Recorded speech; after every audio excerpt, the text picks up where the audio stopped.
going to, I'm not going to stay for the full time. I'll let you have it when I'm done. Okay. So we're going to tie those two together. And it's interesting, you know, we don't have to come up with that ourselves. The researchers are doing that for us. They are beginning to tie cognitive decline to oral health. We've been hearing about this for several years now, but especially just about this time last year, our national speaker that was here for our conference, our November conference that's coming up, the neurologist that was here last year emphasized the importance of oral health by telling this anecdote. He said that he had read some research that showed some relationships between poor oral health and advanced cognitive decline. And so he decided to enroll some people in a study, and he gave them all the same cognitive battery of tests. Then he sent them each to the dentist, and they had their teeth cleaned, they had any broken teeth fixed. If they had gum disease, they worked with the dentist and hygienist to get their gums healthy, infection-free. He brought them back and did the same cognitive battery, and they all scored better. And, you know, there's some just anecdotal nature to that, but in fact, there have been enough studies now done over the last few years that they have linked the bacteria that is found in periodontal disease to Alzheimer's disease and other dementias. People that have Alzheimer's disease and other dementias, they are finding that same bacteria in their brains. And so they know there's a specific tie there. Our cardiologists have known that there was a tie between gum bacteria and the heart for quite a number of years. And if you go have an echo done of your heart, they can show you the periodontal bacteria that is on your heart. All of us probably have a little, but people that have real periodontal disease have a lot, and it affects your heart function. It can cause heart disease. It can also affect your brain the same way. And so it really tunes us in to the importance of really practicing good oral hygiene. They also now have done studies to show the correlation between missing teeth and cognitive decline.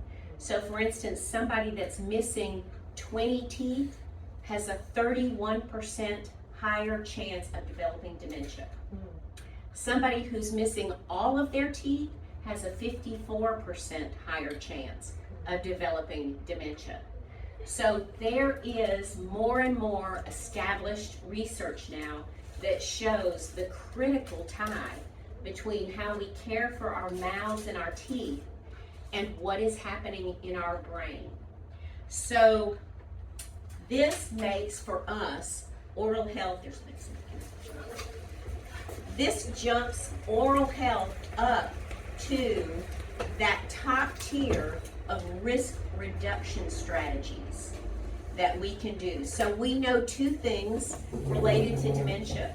One is if we improve our loved ones' oral health care, it can benefit them cognitively. The other thing that we know is if we practice good oral hygiene now, that we can reduce our own risk for developing dementia. And so with that sort of groundwork laid, I'm going to turn it over to Larry to tell you a little bit about the ins and outs of oral hygiene and how you can effectively care for your mouth to keep it from affecting your brain. Right? Well, after 43 years of marriage, she could probably do this lecture too. She's heard me talk about teeth forever, but we'll go ahead. What I've tried to draw here is a blown up version of the body's teeth in position in the bone and gum tissue. In general health, everybody pretty much knows that the earlier you start on taking care of your body through exercise, nutrition, and so forth, the benefits can last a lifetime. And of course, when you're talking about teeth, the earlier you address these problems, the more easily it is to take care of these situations. But we'll go ahead and talk about basic hygiene and what goes on in gum disease. And what are we concerned about? Well, if we look at the teeth, here's the upper crown version that everybody can see in the mouth, and I've drawn a little red line here to kind of simulate where the gum tissue is. We've got teeth here that after a meal, you brush your teeth normally, they're clean. So if you were to skip brushing them for maybe 24 hours, that's the minimum amount of time that you start to get plaque develop on your teeth. And plaque is a clear, sticky substance that coats the entire tooth, okay? It's very thin coating all the way around. And so if you then brushed your teeth, most likely you'd be able to get that off your teeth. A person who is not taking care of their teeth, and that could be any age because you have varying levels of care, starts to develop more and more plaque in these areas between the teeth, which is this triangular area right in here. If they're not flossing their teeth, that's the only way you could get in there to clean that area. Toothbrushes are great for cleaning the smooth surfaces, but at certain ages, which sounds unbelievable, I'll actually tell adults, if you had to choose between brushing your teeth and flossing is actually more important for older adults. Now, don't quote me on that, but this is where all the action occurs, right down in here when we're talking about gum disease and cavities. You can see cavities on smooth surface, but they're not as likely because they're self-cleansing, okay? So down in this area right here, I've kind of blown this up. If you were looking through a microscope and you were looking at this little papilla of gum tissue, this little triangle right here, blown up, you can see some capillaries in there.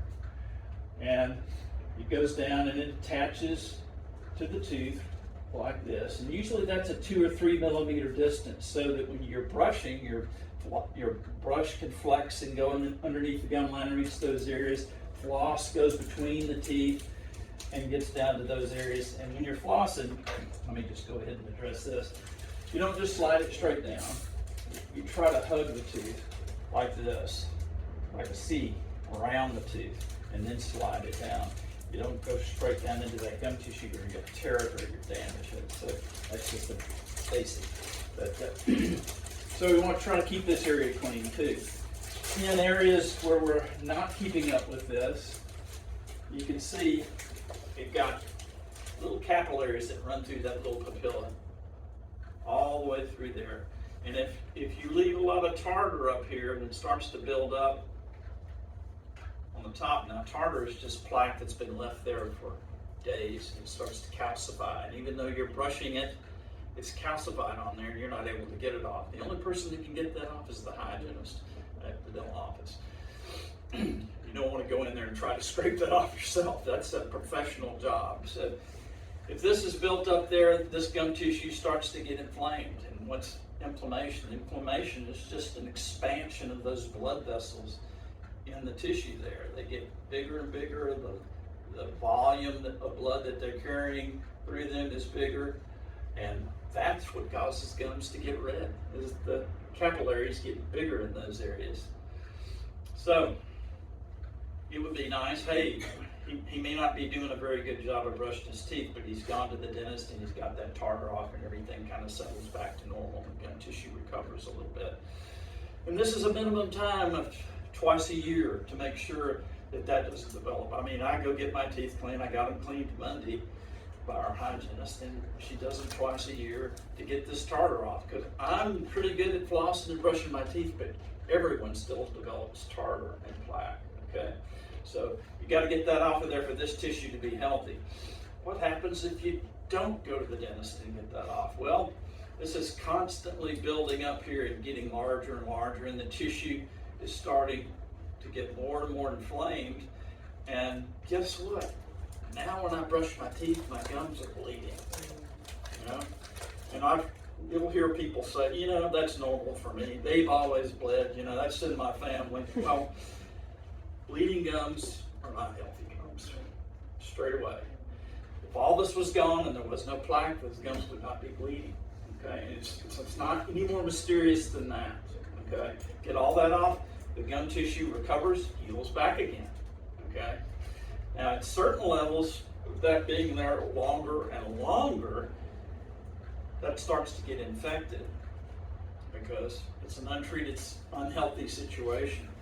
And this bone, I tried to draw the bone right here, starts to disappear. It starts to shrink down so that you don't have the bone support you normally would have on that tooth. And also, this normal 2 to 3 millimeter pocket around the tooth starts to go down the tooth to where you have maybe 4, 5, 6 millimeters.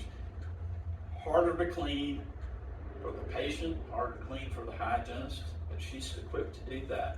But once this bone starts to disappear, you've entered the irreversible phase for periodontal disease. And that can be stopped right there at that level, and a patient can make a change in their life and decide, I'm going to go every 6 months and get this taken care of. And some of this redness and swelling will go down. They can be instructed on how to get down in there and do a better job. Okay? But once that bone starts to disappear, you've got an irreversible situation. So hopefully that's what happens. And as Stacy said, we've known about bacteria, as many as 600 types of species of bacteria in the mouth. And when you've got bleeding gums, that's an open capillary pathway into your circulatory system on a very microscopic scale. But I'm showing you one area. If you had 28 teeth, you can imagine that's a lot of surface area and a lot of capillaries to be absorbing bacteria in your body. Some of that's normal. When you get to periodontal disease, some of those bacteria are more severe and more damaging. I don't know what the level they are damaging as far as the brain is concerned, but for years we've been giving antibiotics to patients to protect their heart if they have valvular defects or valve problems in their heart to make sure the bacteria entering the bloodstream don't cause a problem with their heart lining. So we've known about this for a long time. We're just now starting to find out that it does travel to the brain and it has cognitive effects, as she was just describing.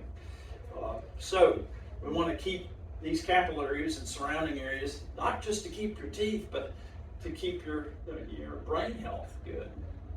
Okay. Let's see if I missed out any points. For our elders who we're trying to take care of, it would be nice if they were able to do this, but a lot of times they've lost the ability to do this themselves. And this is not an easy thing for you to do for them. If they were extremely cooperative, you might be able to brush and floss their teeth.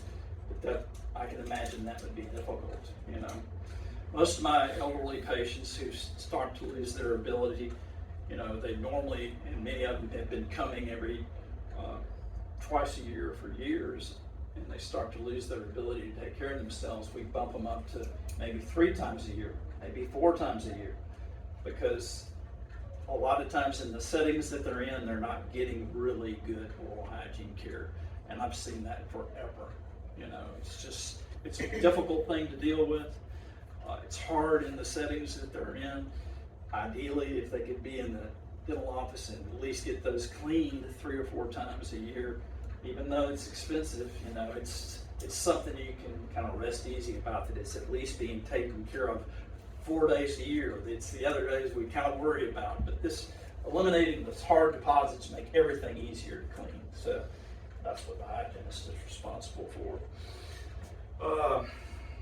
So that's my easiest way of dealing that with people who are taking care of their loved ones. Of course, doing these things for yourself, like I said, if we tackle these healthcare issues and oral care issues earlier, the better. Less likely that you're going to have a bloodstream that's full of microorganisms and bacteria that's doing damage to your brains. And we're just now finding out about this, but I'm not going to wait around and find out that we should have been doing this all along. This is a great thing. Many of the reasons that I've taught people to floss is to prevent decay. That's certainly the main reason I would teach somebody to floss, is to keep them from having cavities. But these are secondary benefits that are coming to light. I've talked to patients about their eating habits, and sometimes, you know, in the nursing home or wherever they're being taken care of, their guests or visitors bring them candy and things like that. You know, I mean, that's natural to want to do that. And of course, it's not the sugar that actually damages the teeth. You know, it's the bacteria and the plaque feeding on that sugar that causes the inflammation. Okay, so if their teeth aren't clean, those bacteria are built up, and that's what makes it a problem. So I also recommend in between meals is the worst time because you have less salivary flow to wash things off. You know, so even if they want to eat a cookie before dinner, that's better than eating it in the middle of the day. You know. Or certainly for dessert, because your salivary flow is still going on nice and strong, and it tends to wash off debris and plaque. So, but I don't know if I missed anything else, or I can certainly handle some questions if anybody has them. Stacy, did I cover what you wanted me to cover? Like I said, she could give this lecture. She's my front desk person at my office, so she answers a lot of questions during the day. I do. I just, you know, he used to always jokingly say, only floss the teeth you want to keep. Because, you know, you can lose a tooth that doesn't have a cavity. Yes. Just because of that bone, the degradation of the bone from that infection that's in there. And you know, doctors, including cancer doctors now, are talking about the role of inflammation in our bodies, and that any inflammation anywhere is not good for us. It can cause problems in other parts of our body. And if you have gum disease, whether it feels uncomfortable to you at the time or not, what you have is a case of constant inflammation. Your body is always fighting this infection, this inflammation. It can never rest. So you're in a constant state of inflammation, and that's not good for any part of our bodies. And so this is something that we can manage. This is something we can do. There are some things we can't fix, but this is something we can do. It's as simple as no plaque, no inflammation. That's it. Because that's the component that you have to eliminate. I have a question. It's very hard for me to get my mother to brush her teeth. She's 91 and she has advanced dementia. But when she does brush her teeth, her gums don't bleed. Oh, that's great. I know that is, but we give her mouthwash every day. But it's very hard to get her to brush her teeth and try to let me help her to brush her teeth. Yeah. If they've been used to going to the dentist, you know, that's always easier to keep them going. So there's no reason to stop them going to the dentist. Those 2 times a year are very important. I'd like to recommend that you go maybe 3 or 4 times a year to put your mind at rest, because that person's trained to be able to do that. They've got them in a setting where they're easy to access. And, you know, we do the best job we can for patients, you know, that we can. Genes are important too. Yeah, I mean, you know, your propensity for developing periodontal disease has a genetic component. You know, more people are susceptible than others. But again, the primary factor is plaque and tartar. Erase that, and it doesn't matter what your genetic. yeah. So people get comfortable with saying, oh well, my parents had bad teeth. I'm going to have bad teeth too, but it doesn't have to be that way. It's not that way. Like he said, some people are more prone to developing infection or developing decay, but it doesn't mean that they have to. It just means that they need to be more diligent. So there's nothing about this that you can't get on top of. That's the good news. Is there one mouthwash better than another? Well, the Listerine early on came out with a lot of good studies that were plaque inhibiting studies that would really help. You know, I think they're all pretty good, but Listerine actually has had some studies involved with it.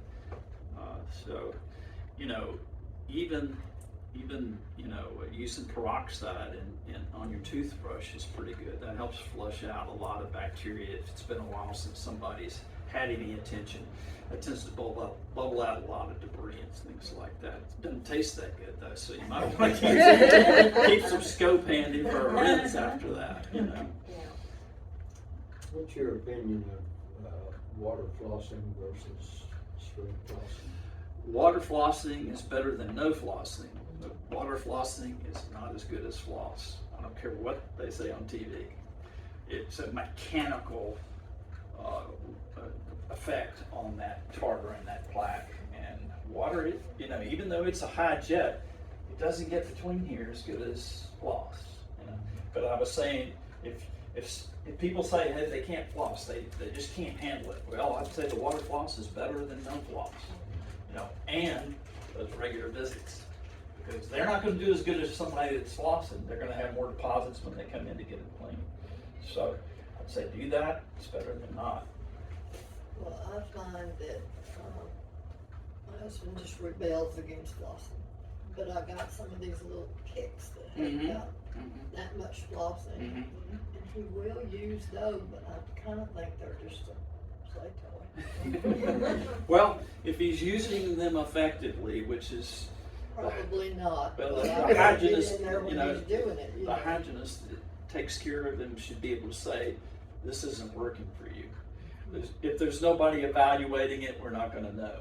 But if that's what he likes to use, and we use those accessories, if you want to call that, for people who have big fingers that are having trouble with the dexterity of the whole thing, you know, it's like anything else. I can floss without even thinking about it because I've been doing it forever.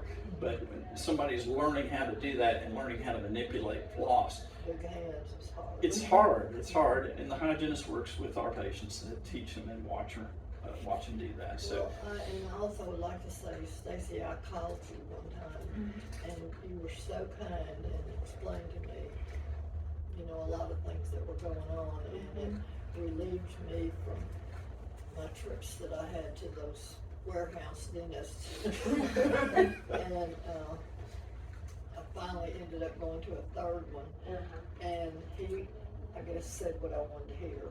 Because he had a father the same age as my husband, and he said, I keep his mouth free of pain, and I keep his, there's two things he keeps his mouth free of. And I forgot the second one, but he said, I would not pull all his teeth if he is not losing weight and he's still eating.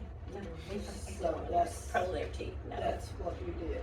So you brought up a good point, and that is, she mentioned the word pain. And it's something that we really do need to be aware of, because as people have some cognitive functional loss, they may not always be able to articulate pain. Depending on where Alzheimer's or where dementia is affecting their brain, they may feel pain, but they may not be able to articulate it or even describe where it's coming from. They may not even feel like they have a toothache, but their whole body may feel uncomfortable. And what's happening is they have a toothache, but their body can't understand that. They just know they're uncomfortable. And it's one of the reasons why it's so important for us to stay on top of this, because many people with dementia have undiagnosed pain. And you know, anytime I watch somebody with dementia, I can almost always identify if they're in pain by just the way they move, the way they sit, the way they hold themselves, the way they adjust their bodies. Sometimes you can just tell they're trying to alleviate some pain somewhere. They may not even know where it is. But it's one of those reasons why, I mean, dental pain is very uncomfortable. We don't ever want a loved one to be suffering, and they can be suffering from something we can't see. So that's another reason that it's really good to have professional eyes on that on a regular basis, so you can know that there's nothing that's causing them pain, because it can make everything in your world more difficult. I mean, it can make them unhappy, it can make them anxious, it can make them agitated. When they're in pain, it can reduce their caloric intake. And we know we need them to be eating well and to be getting as good a nutrition as possible, and teeth are the key. Teeth are the key to that. You know, even the American Dietetics Association now has said that when somebody gets to a certain age, let them eat what they want, because they need the calories. They need the calories. And we want to be as liberal as we can and all that. I'm never one that says, oh, you know, don't let them eat chocolate pie, they're diabetic.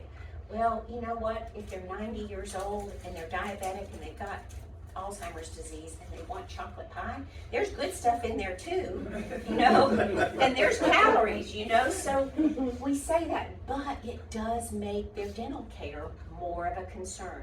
And you all may have found that your loved one with dementia craves sweets. Many do. It makes it that much more important that we stay on top of their oral health care.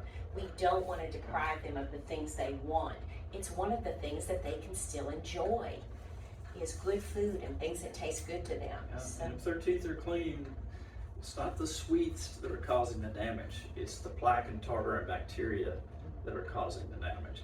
So don't provide, get all that off, and then they can enjoy eating, you know. and you can enjoy them eating too. And finally, Yes, and- oh, sorry. I was just thinking, are some offices more apt to deal with, or more able to deal with Alzheimer's patients than your average office? You know, Would you call probably, around maybe? yeah, you know, I would always say a solo practitioner, a small office is gonna do better. You don't wanna put them in one of the big clinics I was- with lots of chairs, lots of dentists, lots of commotion, lots of people. It's just too overwhelming, too overstimulating. What made me think of that Right. was yesterday I had my teeth cleaned and there was like 30 people in the Right, waiting right. room, and I thought, my sister would This really. would not be good, yeah, so, It's so overwhelming. that's too overwhelming for them, and those kinds of clinics are on strict time schedules. They've got 30 minutes to spend per patient and they need to move fast. So they're not gonna slow down, they're not gonna take the time to really talk and do things Almost want slowly. someone kind of experienced that has. Right, done it takes, Alzheimer's and patients usually if we before. have a patient in the chair that has Alzheimer's or is struggling to understand, even if it's somebody that's been coming a long time, we allow 2 people to work with them, so that one can be talking and explaining while the other one's holding things or making things happen. You know, it's kind of something that we've developed because it's an interest of ours, and because his mother died of Alzheimer's disease and my mother died of Alzheimer's disease. So this is a road we've been down and we understand.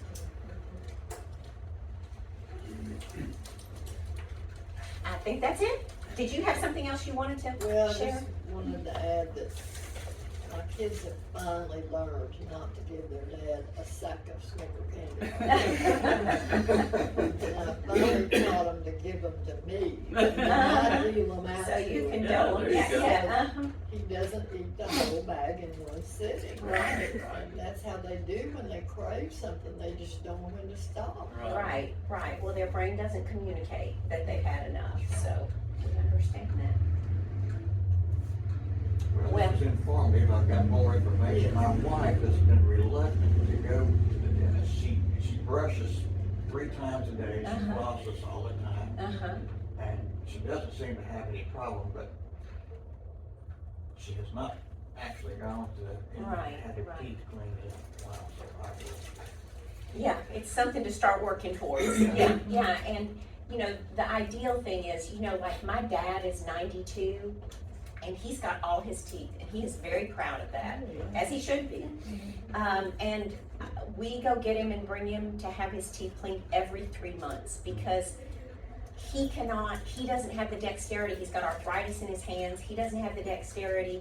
The people that are caring for him, they try, but they're really not able to do a very good job. So it puts my mind at rest to know he's had a good professional cleaning every 3 months. And, you know, I mean, we don't have to do a lot of other stuff, we just keep him nice and clean. So that the worst thing in the world would be to have a tooth extracted. It would just demoralize him so much, and we just don't want that to happen. So, Does he allow the dentist, the hygienist to clean his teeth? Does he allow his oh time? yes, oh yes, oh yes. And you know, I'm not saying that we're successful with every single person with dementia. Sometimes we'll do like 2 little 15-minute visits instead of a 30 or 40-minute. We know about how long we can work with somebody before they've just had enough and they need to get up. You know, so we understand that, and, you know, that's just kind of part of what but, you know, sometimes there are just patients that cannot tolerate that anymore. And, you know, we understand that, we work with the family to try to help them do as much as they can at home. But we don't wanna give up until we just have no alternative. Thank y'all so much, we appreciate your interest.